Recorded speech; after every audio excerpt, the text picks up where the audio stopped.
পর্যন্ত আপনারা কয়টা আইন নিয়ে একমত হতে পারছেন? অধ্যাদেশের মধ্যে একমত হতে পেরেছেন? আমরা 133টা অধ্যাদেশ নিয়ে আলোচনাটা আজকে শেষ করেছি 2 দিন মিলে।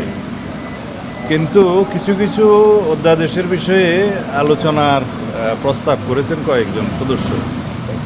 সেই আলোচনার জন্য আমরা 29 তারিখে আবার সেশনের পরে রাত 8টা থেকে 8:30, 8:30টাই হবে, ওই সময় আমরা বাকি আলোচনাটা শেষ করার জন্য সময় নির্ধারণ করেছি।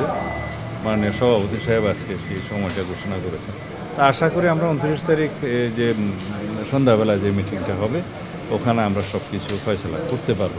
এখন পর্যন্ত কতগুলো অধ্যাদেশ নিয়ে একমত হতে পেরেছে? এইগুলা গুণই নেই, অধিকাংশ বিষয়। দুদক আইন নিয়ে কোনো সিদ্ধান্ত হয়েছে কিনা? অধ্যাদেশ আছে, এই 4টা অধ্যাদেশের বিষয়ে তো আলোচনা হয়েছে, মানে আপনারা হুবহু এই কোনটা জুলাই সংক্রান্ত 4টা অধ্যাদেশ, দেখা হচ্ছে জুলাই যোদ্ধাদের সুরক্ষা আইন আছে, ওইটার বিষয়ে সবাই একমত। এবং হুবহু ওইভাবে পার্লামেন্টে উপস্থাপন করা হ্যাঁ, হবে। মানে জুলাই যোদ্ধাদের এটা ইন্ডেমনিটি বিষয়ে যে জুলাই সুরক্ষা বোধহয় অধ্যাদেশটা, সেটার বিষয়ে সবাই একমত। এটা গত দিনই একমত হয়েছে। আর ওই যে দুদক আইন, তারপর হচ্ছে মানবাধিকার কমিশন আইন, গুম এগুলোর বিষয়ে আলোচনার জন্য রাখা হয়েছে। এখনো সিদ্ধান্ত হয় এরকম কয়টা আলোচনা হতে পারে?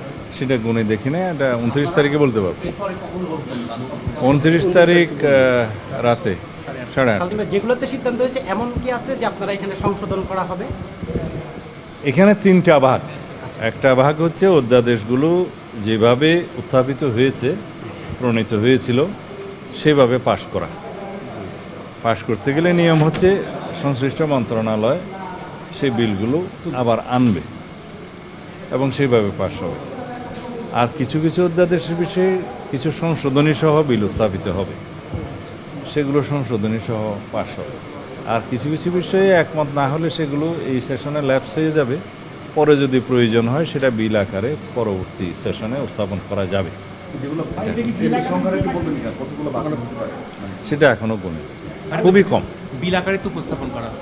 হ্যাঁ, যেগুলো পাশ হবে এগুলো বিল আকারে উত্থাপিত হয়েই পাশ আর করতে হবে। যেগুলো অননুমোদনের জন্য থাকবে ওগুলোকে এমনি ল্যাপস হবে নাকি অননুমোদন করবে? সংসদের নিয়ম হচ্ছে 3rd রিডিংয়ে বিল পাশ হওয়ার আগে যে অধ্যাদেশগুলো ছিল সেগুলো অনুমোদন করিয়ে নিতে হবে, তা না হলে 2টা আইন বিদ্যমান থাকে। ওটাকে অননুমোদন করবেন তাহলে? যেটা পাশ হবে সেটা তার আগে অনুমোদন করে তারপরে পাশ করতে হবে, এটাই নিয়ে। এটা সাংবিধানিকতা এবং জুলাই জাতীয় সনদ দুটোই আমরা বিবেচনায় নিয়েছি, এবং জুলাই জাতীয় সনদকে আমরা এখানে প্রাধান্য দেব, এবং সাংবিধানিকতা যাতে রক্ষা করা যায় সেই বিষয়টা আমাদেরকে লক্ষ্য রাখতে হবে। সেই 2টা বিষয় এবং জনপ্রত্যাশা অনুযায়ী আমরা সমস্ত বিলগুলোকে বিবেচনায় নেব। ধন্যবাদ।